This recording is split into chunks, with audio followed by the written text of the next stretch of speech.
Video देखने के पहले कृपया इस वीडियो को लाइक करें, सब्सक्राइब करें और शेयर करें ताकि दूसरे लोगों को भी इसका फ़ायदा मिल सके। धन्यवाद। हेलो माय डियर स्टूडेंट्स, आज हम एक नया चैप्टर सीखेंगे। वो है ट्रांसलेशन ऑफ पैसिव वॉइस। आपने एक्टिव से पैसिव करना सीख लिया है और पैसिव से एक्टिव करना भी सीख लिया है। इसके अलावा आप एक्टिव वॉइस के वाक्यों का ट्रांसलेशन करना भी जानते हो। मैंने आपको एक्टिव वॉइस बता दिया है और उसका ट्रांसलेशन करना भी आप जान गए हो। एक्टिव वॉइस से मेरा मतलब ये है कि ये है एक्टिव वॉइस, इसमें आप वाक्य बनाते हो। पहले आप पता करते हो हिंदी के वाक्य को पढ़ करके, पहचान देख करके। पहचान वाला चार्ट आपके पास में है। पहचान वाली चार्ट देख करके आप ये तय करते हो कि आपके वाक्य किस टेंस में है और उसके आधार पर ही फिर आप एक्टिव वॉइस में आप ट्रांसलेशन करते हो। आप ये देख रहे हैं एक्टिव वॉइस है, यहाँ पर ये भी एक्टिव वॉइस है और ये भी एक्टिव वॉइस है। ये आप कर चुके हो, ट्रांसलेशन कर लिया आपने। उसके अलावा आपको ये भी मालूम है कि कभी कभी वाक्य आपका टू बी वॉइस में भी हो जाता है और कभी कभी आपको जो है इसमें इस चार्ट का प्रयोग करना पड़ता है। इसकी भी पहचान है, वो चार्ट आपके पास में है, आप उसे यूज़ कर चुके हैं।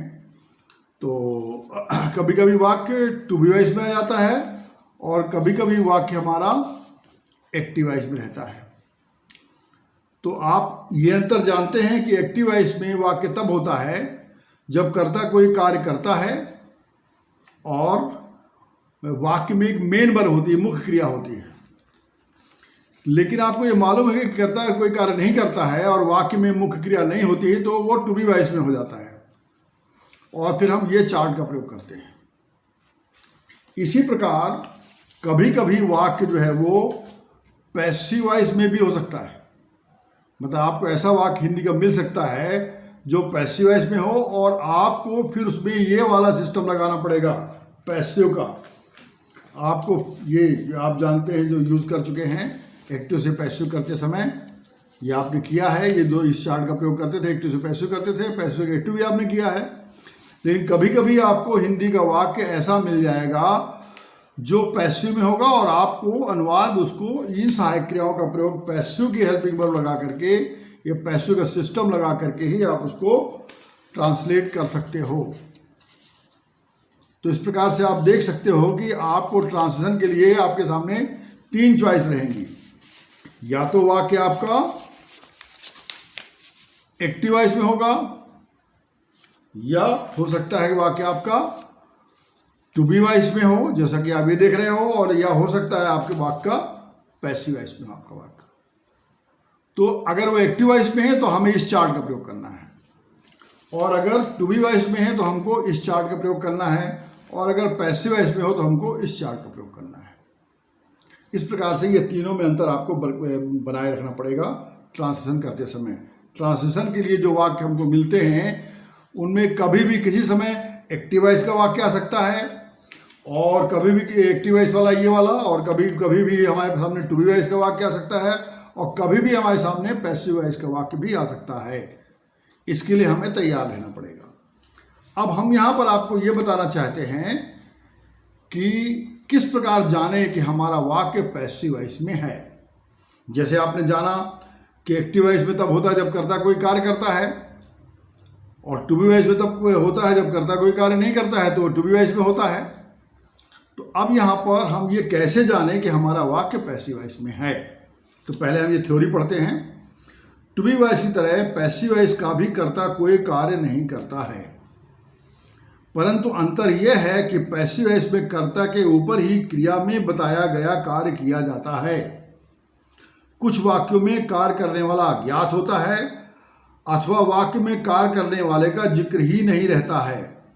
हमें स्वयं ही यह समझना पड़ता है कि वाक्य में कार्य करने वाला कौन है।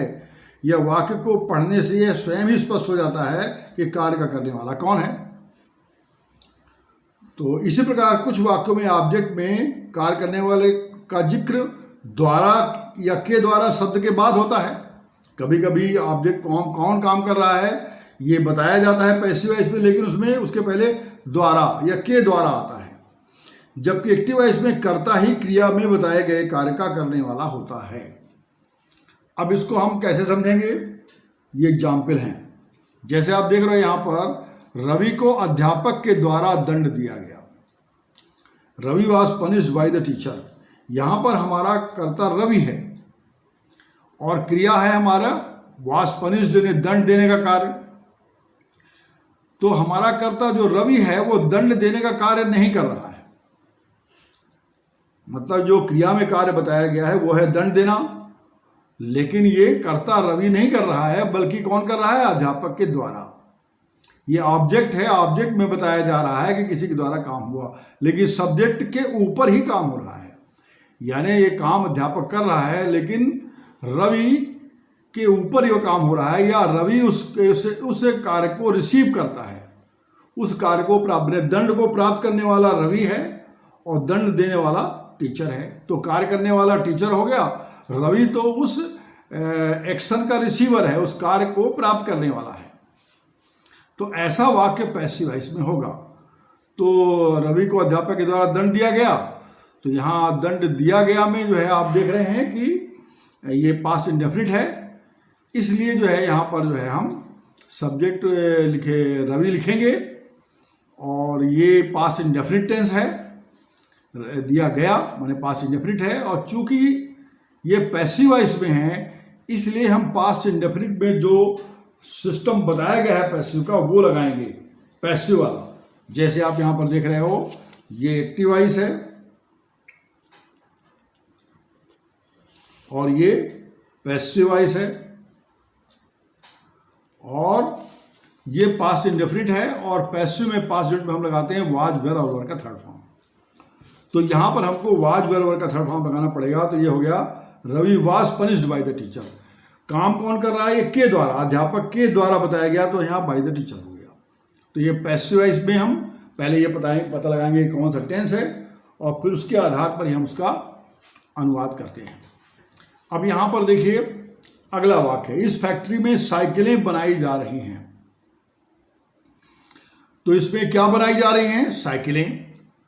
इस फैक्ट्री में स्थान है, ये सब्जेक्ट नहीं है, ये कहाँ बनाई जा रही है, स्थान में आएगा तो जो कि ऑब्जेक्ट में आएगा। जो बनाया जा रहा है वो साइकिलें हैं, तो हमारा सब्जेक्ट साइकिलें हैं, तो यहाँ पर साइकिल्स आ गया।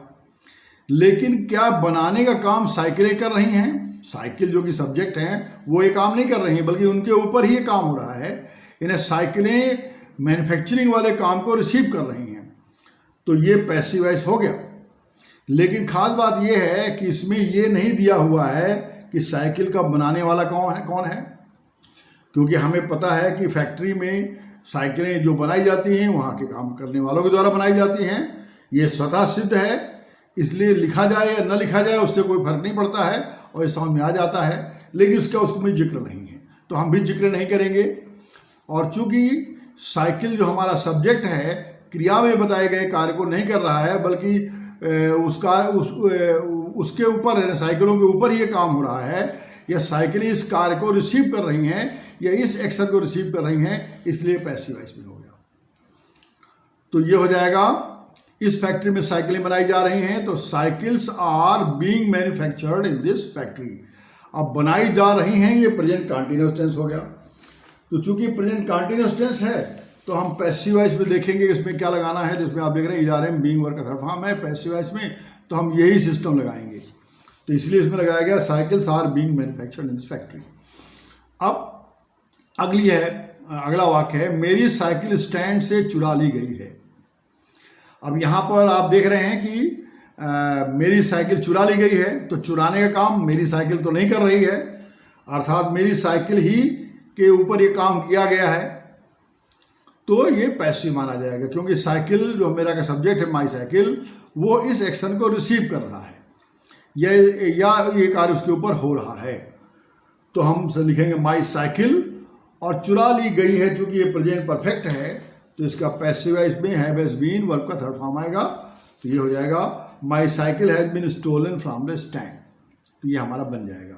अब इसमें चूंकि नहीं बताया गया किसके द्वारा किया गया, ये अंडरस्टूड है, तो हम भी उसी प्रकार बनाएंगे। अगर लिखा होता मेरी साइकिल स्टैंड से चुरा ली गई है, यहाँ पर लिखा होता मेरी साइकिल किसी के द्वारा स्टैंड से चुरा ली गई है, तो फिर इसमें हम कर सकते थे मेरी साइकिल है मेरी साइकिल किसी के द्वारा, तो my cycle had been stolen from the stand by someone यहाँ पर लग जाएगा। तो अगर वह इसमें दिया होता किसी के द्वारा तो यहाँ पर बाय समवन लगाया जा सकता था, लेकिन इसकी आवश्यकता नहीं है, क्योंकि हमें स्वतः ही समझ में आ जाता है कि किसी के द्वारा है। मेरी साइकिल चुरा ली गई है मतलब किसी के द्वारा चुरा ली गई है, इसलिए किसी के द्वारा लिखना का कोई मतलब नहीं है, अनावश्यक है, बल्कि शब्दों को बढ़ाना है। इसलिए यही वाक्य सही है और इसका अनुवाद भी इसी प्रकार किया जाएगा। अब जरा यहाँ पर देखिए, अगला वाक्य है किसी ने मेरी साइकिल स्टैंड से चुरा ली है। आप इसमें देख रहे हैं कि सब्जेक्ट है किसी ने, माने समवन हमारा सब्जेक्ट हो गया, और चुराने का काम कौन कर रहा है, समवन यानी सब्जेक्ट ही कर रहा है, तो ये फिर पैसिव वॉइस नहीं है बल्कि ये एक्टिव वॉइस है, क्योंकि इसमें कर्ता क्रिया में बताए गए कार्य को कर रहा है, इसलिए एक्टिव वॉइस होगा। तो ये प्रेजेंट परफेक्ट है एक्टिव वॉइस में, तो हम प्रेजेंट परफेक्ट का एक्टिव वॉइस का सिस्टम ये है हैव हैज वर्ब का थर्ड फॉर्म, जिसे हम लगाएंगे, और तो ये हो जाएगा यहाँ पर someone has stolen my cycle from the stand, ऐसा हो जाएगा। तो ये एक्टिव वॉइस है।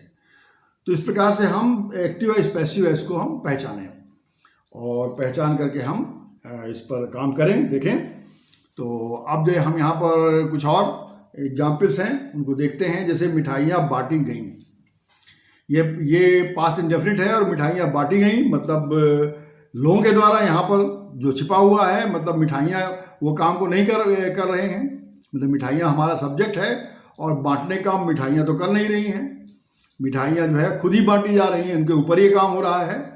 तो यहाँ पर ये पैसिव वॉइस माना जाएगा, और बांटी गई मतलब पास्ट इंडेफिनिट हो गया।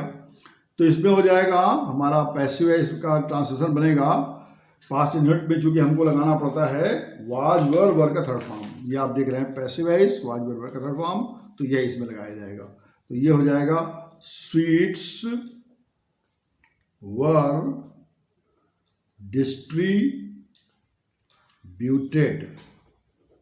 और ये हमारा जो है वाक्य बन गया।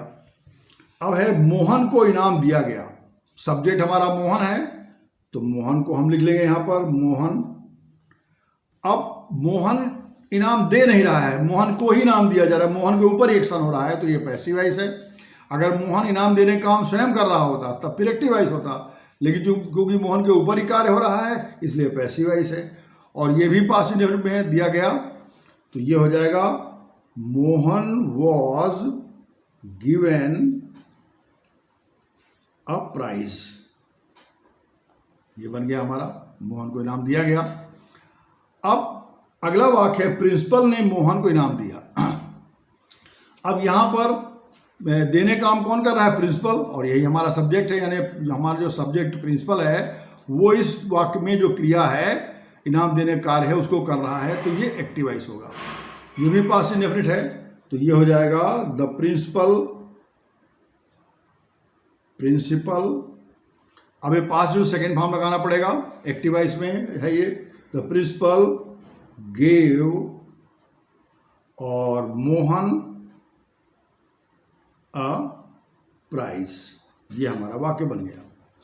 अब अगला वाक्य है उसे लंदन भेज दिया जाएगा, माने भेजने का काम कोई और करेगा, जो सब्जेक्ट उसे यानी वो है, यहाँ पर वो कार्य को नहीं कर रहा है, तो मतलब ये पैसिव वॉइस है। अब चूंकि ये फ्यूचर इंडेफिनिट है, तो फ्यूचर इंडेफिनिट का पैसिव हम जो है इसमें लगाएंगे, क्या लगता है तो उसको देखते हैं। फ्यूचर इंडेफिनिट का पैसिव वॉइस, तो इसमें होगा विल शैल बी वर्ब का थर्ड फॉर्म होता है पैसिव वॉइस में, फ्यूचर इंडेफिनिट में, तो इसमें हम ये लगा देंगे, तो ये हो जाएगा he will be sent to London. आपको मालूम है कि फ्यूचर इंडेफिनिट में एक्टिव में विल शैल वर्ब का फर्स्ट फॉर्म लगता है और पैसिव में विल बी शैल बी और थर्ड फॉर्म लगता है, तो यहाँ पर विल बी सेंट हो गया पैसिव वॉइस हमारा, यहाँ पर वाक्य बन गया।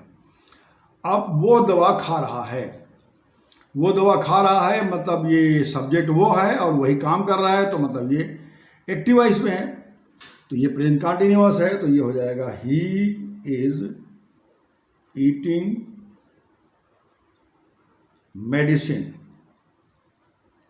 ये हमारा वाक्य बन गया। अब अगला है कपड़े धोए जा रहे हैं। तो कपड़े धोए जा रहे हैं मतलब कहने का किसी के द्वारा, तो यहाँ पर जो है कपड़ा जो सब्जेक्ट है वो धोने काम नहीं कर रहे, उनके ऊपर ही कार्य हो रहा है, ये मतलब ये पैसिव वॉइस है और वो भी प्रेजेंट कंटिन्यूअस है। तो ये हो जाएगा clothes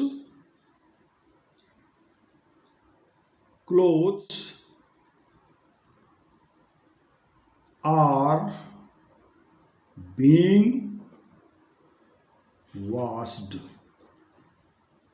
clothes are being washed, ये हमारा वाक्य बन गया, कपड़े धोए जा रहे हैं।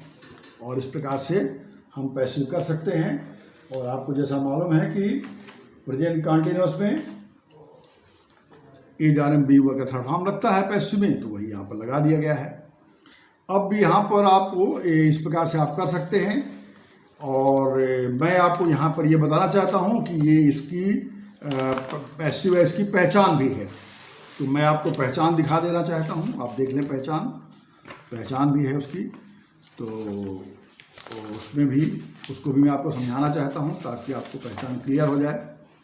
तो आप यहाँ पर पहचान देख लें। तो इसका एक चार्ट है, तो पैसिव की पहचान का ये है हमारा चार्ट पैसिव है इसका। अब इसमें पहचान तो वही है, लेकिन इसमें ध्यान रखिए जाना क्रिया और बढ़ जाती है। जैसे उसे यहाँ बुलाया जाता है, उनको इनाम दिया जाता है, माने यानी इनाम देना एक क्रिया हो गई, लेकिन उसमें जाना क्रिया, जाता है ये क्रिया इसमें और जुड़ जाती है। जैसे उसे इनाम दिया जा रहा है, तो देना इनाम देना अलग क्रिया है, लेकिन जा रहा है और, तो इसमें पैसिव की पहचान ये है कि जाना क्रिया और लगी थी। जैसे जा चुका है, जा चुकी है, मैंने पढ़ाया जा चुका है, पढ़ाई जा चुकी है ना, पढ़ाया गया है, पढ़ाई गई है, ऐसा रहता है ना। इस जगह पढ़ाया जाता था, लिखाया जाता था, है ना, दी जाती थी, ऐसा करके इसमें मतलब हर टेंस में जाना क्रिया, पैसिव वॉइस में जाना क्रिया साथ में जोड़ी जाती है, यही इसकी पहचान है। तो इससे भी आप पहचान सकते हैं कि पैसिव वॉइस जब आएगा तो उसमें जाना क्रिया और जुड़ी रहेगी। तो मुझे पूरी उम्मीद है कि आपसे ये पैसिव वॉइस की पहचान बन गई होगी और आप ये पैसिव वॉइस कर सकते हैं। और इसमें दी गई एक्सरसाइजेस को आप करें और धन्यवाद। और यह है, If you like this video, please don't forget to like it, share it and subscribe it so that you may get notification later on.